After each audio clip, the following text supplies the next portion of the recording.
Hello friends, welcome all students of numeric YouTube channel पे discuss करते हैं linear बार element के शेप फंक्शन और बॉडी फोर्स के बारे में और ट्रैक्शन फोर्स के बारे में। ठीक है, इसका जो एलिमेंट स्टिफनेस मैट्रिक्स होता है उसके बारे में डिस्कस करेंगे।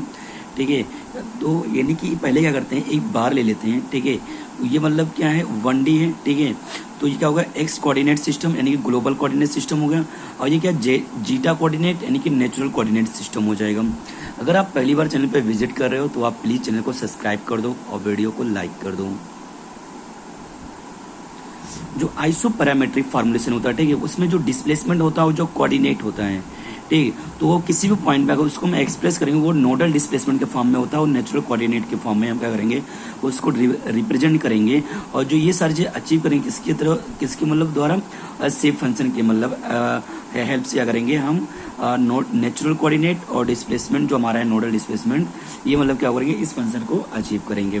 तो जो हमारा एक्स होता है, ठीक है, ये आपने पढ़ा है, मैंने वीडियो अपलोड कर दिया है आइसोपैरामेट्री का। ठीक है, वहाँ पे मैंने बताया था कि x equal to n1x1 plus n2x2 होता है, u equal to n1q1 plus n2q2 होता है। ये होता है डिस्प्लेसमेंट, ये होता है नेचुरल कोऑर्डिनेट। तो जो n1 की वैल्यू होती है वो क्या होता है, n1 equal to 1 minus zeta. ठीक है, ये 1 माइनस जीटा आप ले लो, ठीक, और ये क्या होता है, 1 प्लस जीटा होता है। ठीक, तो यानी कि एक और मैंने बताया था ग्लोबल कोऑर्डिनेट सिस्टम में, ठीक है, कि the coordinate zeta in the master element is a function of X and given as zeta equal to क्या होता है, 2x minus x1 upon x2 minus x1 minus 1। और ये वैल्यू क्या होती है, ये पूरे एलिमेंट की लेंथ होती है x2 माइनस x1। ठीक है, यहाँ पे क्या आएगा, as in bar element the area of x section A is considered uniform, hence the stiffness equation is defined as. तो जो स्टिफनेस इक्वेशन हो जाएगा k equal to A bracket में for integration x1 to x2 b की power t, यानी कि transpose इसको कर देंगे e b dx। b होता है स्ट्रेन डिस्प्लेसमेंट रिलेशनशिप मैट्रिक्स होता है, e होता है यंग मॉडुलस ऑफ इलास्टिसिटी। हम आगे क्या कर लेंगे, del F upon del zeta equal to del F upon del X dot del X upon del zeta. ठीक है, ये क्या होता है, जैकोबियन होता है। ठीक है, जैकोबियन मैट्रिक्स के लिए होता है ये, तो ये जैकोबियन बन जाएगा। और हम क्या करेंगे, इसकी वैल्यू निकाल लेंगे, तो ये इधर मल्टीप्लाई करेंगे तो ये इनवर्स में आ जाएगा। और फॉर 1D एलिमेंट के लिए क्या होता है, जैकोबियन का वैल्यू कि del X by del zeta की LE/2 होता है। इसको भी मैंने क्या, जैकोबियन मतलब वीडियो मैंने इसको एक्सप्लेन किया, ठीक है, कैसे मतलब LE/2 आता है। तो डेल एक्स की वैल्यू जो आ जाएगी डेल जीटा LE/2, ये बहुत इंपॉर्टेंट है, आपसे पूछा जाएगा अक्सर। ठीक है, आपको इसकी वैल्यू पुटअप करनी पड़ेगी। Now stand in X direction is given as, ठीक है, तो एप्सिलॉन जो एक्स होगा del A U by del X. ठीक है, अब डेल एक्स की वैल्यू आप पुटअप कर दो ये, ठीक है, तो अब जब ये पुटअप करोगे यहाँ से ये वैल्यू जो आएगी, तो यहाँ पर ये आ जाएगी वैल्यू। ठीक है, और LE/2 की वैल्यू क्या है, ये है। ठीक है, यानी कि ये जैकोबियन है, तो ये इसको यहाँ से ऊपर ले जाओ तो क्या हो जाएगा, इनवर्स में हो जाएगा ये। तो यानी कि epsilon X equal to J inverse del U by del zeta. ठीक है, अब ये क्या बताएं, ये जो होता है वो डिस्प्लेसमेंट होता है। ठीक है, तो you equal to n1q1 plus n2q2। ठीक, तो हम क्या कर लेंगे, इसको मैट्रिक्स फॉर्म में लिख लेंगे, n1 n2 और q1 q2 को इसको करेंगे। एंड अगेन क्या करेंगे हम कि u को जीटा के रेस्पेक्ट में डिफरेंशिएट कर देंगे, तो हमको ये वैल्यू मिल जाएगी। फिर उठा के यहाँ पे वैल्यू पुटअप कर देंगे, तो epsilon zeta equal to J inverse की वैल्यू यहाँ पर क्या है, LE/2। ठीक है, LE/2 पुटअप कर देंगे हम। जब यहाँ पे इसको डिफरेंशिएट करेंगे तो ये वैल्यू आपके पास आ जाएगी, एंड इसकी वैल्यू हमने बताया वहाँ पे पुटअप कर देंगे, तो देन आपको ये इक्वेशन मिल जाएगा। इसकी वैल्यू ये होती है, हमने भी इसको पीछे आपको बताया, तो ये पूरी वैल्यू आ जाएगी। ठीक है, ये पूरी वैल्यू क्या हो जाएगी, b, इसको b ले लेंगे। ठीक, तो del n1 upon del zeta, यानी कि जो हमारे पास 1 माइनस जीटा बाई 2 था उसको डिफरेंशिएट करेंगे तो -1/2 आएगा, और 1 प्लस जीटा बाई 2 था उसको डिफरेंशिएट करेंगे तो 1/2 आ जाएगा। अब इसकी वैल्यू उठा के यहाँ पे पुटअप करेंगे। ठीक है, तो 1/2 माइनस का या 1/2, इसको बाहर निकालेंगे, 2 कैंसिल हो जाएगा, सिर्फ ये वैल्यू बचेगी। और हम क्या करेंगे, इसको b ले लेंगे, हमें इसी की क्या है, नीड है। ठीक है, तो ये पूरी b की वैल्यू आ जाएगी आपके पास। Now substituting all the values in equation 15 में। ठीक है, तो यानी कि ये जो हो जाएगा del X equal to LE/2 del zeta. ठीक, तो देन यानी कि जब हम सारी वैल्यू पुटअप करेंगे यहाँ पे, ठीक है, ये हमने क्या करेंगे, यहाँ पे इसको ट्रांसपोज कर देंगे। ठीक है, तो ये चेंज हो जाएगा, ये b की पावर t की वैल्यू हो जाएगी e था, और ये हो जाएगा b, और डेल एक्स की वैल्यू LE/2 डेल जीटा। जब आप सारी वैल्यू पुटअप करोगे तो AE/LE बाहर हो जाएगा, और ये दोनों ये मतलब -1 1 जो मतलब कॉलम के में ना रो में -1 1 उसको मल्टीप्लाई करेंगे तो आपके पास ये वैल्यू आ जाएगी और 1/2 ये बाहर हो जाएगा, ओनली ये बचेगा। इसको डिफरेंशिएट का आप करोगे, वैल्यू पुट अप करोगे तो 2 आ जाएगा, 2 2 कैंसिल, आपके पास ये स्टिफनेस मैट्रिक्स बन के आ जाएगी। और यही क्या same as drive by direct method, direct method से भी क्या यही वैल्यू आएगी। अब इसका फोर्सेस क्या होते हैं, पहला आता है बॉडी फोर्स। तो क्या करेंगे, consider the body force terms in the total potential energy expressed for 1D, ठीक है। तो del B equal to A D X होता है, D S equal to LE/2 del zeta होता है। तो ये वॉल्यूम के रिस्पेक्ट में होता है, तो v क्या हो जाएगा, u के पावर t f dv, ठीक है, -1 1 u के power t f a dx, ठीक है। अब यहाँ पे a की वैल्यू dx की वैल्यू पुटअप करेंगे तो आपके पास पूरी ये वैल्यू आ जाएगी। f क्या है, body force per unit value में, ठीक है। एंड ये सारी वैल्यू बाहर हो जाएगी, u के पावर t बचेगा ये। अब u की वैल्यू पुटअप करेंगे, इसको करेंगे, अब यहाँ पर ट्रांसपोज करना है, ठीक है। तो ये ऐसे हो जाएगा। अब इसको क्या करेंगे, इसकी वैल्यू फाइंड आउट करेंगे।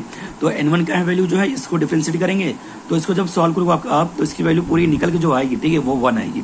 n1 की भी 1 आ जाएगी और n2 की वैल्यू भी क्या आएगी, 1 ही आएगा, ठीक है। तो दोनों की वैल्यू 1 1 आ जाएगा। तो जब आप वैल्यू यहाँ पर पुटअप करोगे तो 1 1 वैल्यू आ जाएगी, ठीक है, यहाँ पे। अब 1 1 को आप डिफरेंशिएट कर लोगे, ठीक है, तो आपके पास जो वैल्यू पूरी निकल के जो आएगी, ठीक है, वो 1 ही 1 रहेगा, ठीक। तो आपके पास ये पूरी वैल्यू आ जाएगी यहाँ पे। अब ये क्या, ये पूरा एफ ई हो जाएगा, ये एफ ई हो जाएगा, ठीक है। तो यहाँ पे F is equal to ALE f/2 1 1 ये आपको लिखना पड़ेगा, ठीक है, क्योंकि इस नोट को, ये मतलब नोट को रिप्रेजेंट करता है, ठीक है। तो LEF क्या होता है, total body force F 1/2 indicate total body force they equally distributed at 2 nodes 1 and 2। इसको आता है traction force. Consider the traction force terms in potential energy express. ये सरफेस के रिस्पेक्ट में होता है, तो ये पावर t dx हो जाएगा। तो assuming the x direction is constant, traction is uniform over the perimeter and along the length of element, ठीक है।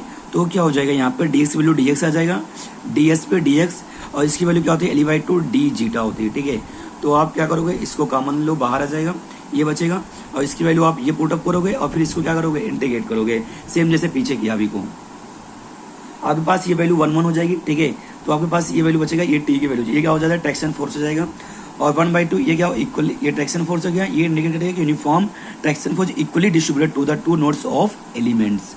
एंड क्या कह रहे हैं, the traction force is equally also equally distributed at the 2 nodes as the bar elements.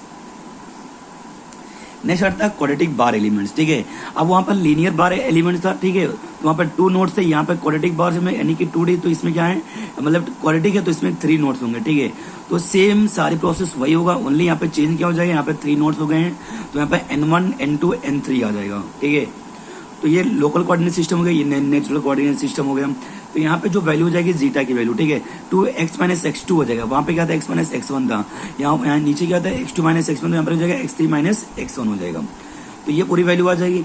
अब safe function जब आप निकालोगे तीनों नोड पे, तो इसका ये वैल्यू आएगा सेफ फंक्शन का।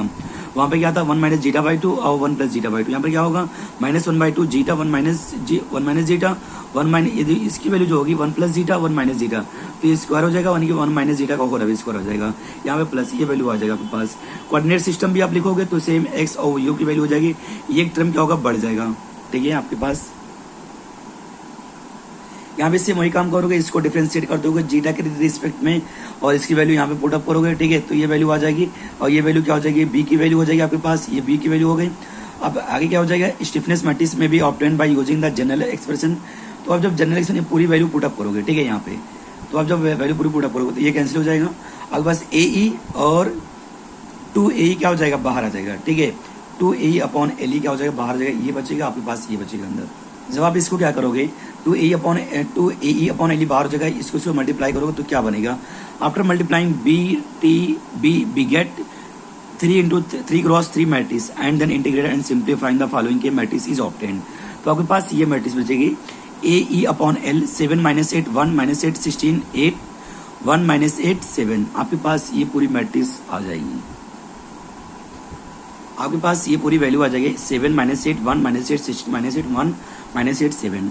एंड देन जो ट्रैक्शन फोर्स होगा, ठीक है, यानी बॉडी फोर्स जो आएगा, पहली बार जो बॉडी फोर्स हो जाएगा, फोर्स इन टर्म, ठीक है, पहला बॉडी फोर्स आता है in work potential consider the first term, ठीक है। तो सेम आप पोटेंशियल एनर्जी कंसिडर करोगे, ठीक है। जब आपको यानी कि यूटी की वैल्यू पुटअप करना होगा तो वहां पर N1 N2 N3 यानी 3 टर्म हो जाएंगे आपके पास।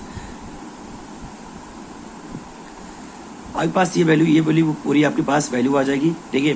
आप क्यू के पावर टी बाहर निकाल लोगे, ये बचेगी वैल्यू, इसकी वैल्यू पुटअप करोगे यहाँ पे। जब आप इसको अलग अलग, ठीक है, इसके सेफ फंक्शन को सॉल्व करोगे तो n1 को सॉल्व करोगे तो 1/3 आएगा, n2 को सॉल्व करोगे 4/3 आएगा, और n3 को सॉल्व करोगे तो 1/3 आ जाएगा आपके पास। ये सारे आपके पास पूरी वैल्यू निकल के आएगी, 1/3, इसका 4/3 और n1 का 1/3। जब आप वैल्यू पुटअप करोगे तो आपके पास ये वैल्यू पूरी आ जाएगी, 1/3, 4/3, 1/3, ठीक है।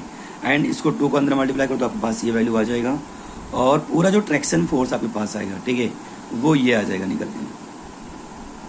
देन ये विदा बॉडी फोर्स था, ट्रैक्शन फोर्स इसके बाद आएगा, ठीक है।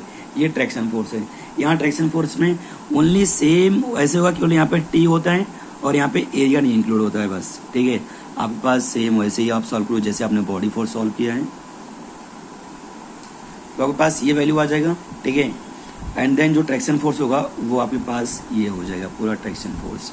स्ट्रेसेस जो इसमें होता है, ठीक है, स्ट्रेसेस को ऐसे हम कैलकुलेट करेंगे, सिग्मा इक्वल टू होता है E इंटू 2/LE, ब्रैकेट में del n1 upon del zeta, del n2 by del zeta, del n3 by del zeta, और इंटू Q1 Q2 Q3। जिस भी नोड पे निकाल लें ये प्रोसेस सारी फॉलो होगी, और ये n1 की, n2 की और n3 की वैल्यू हो जाएगी। Calculate all at different values of zeta for all nodes.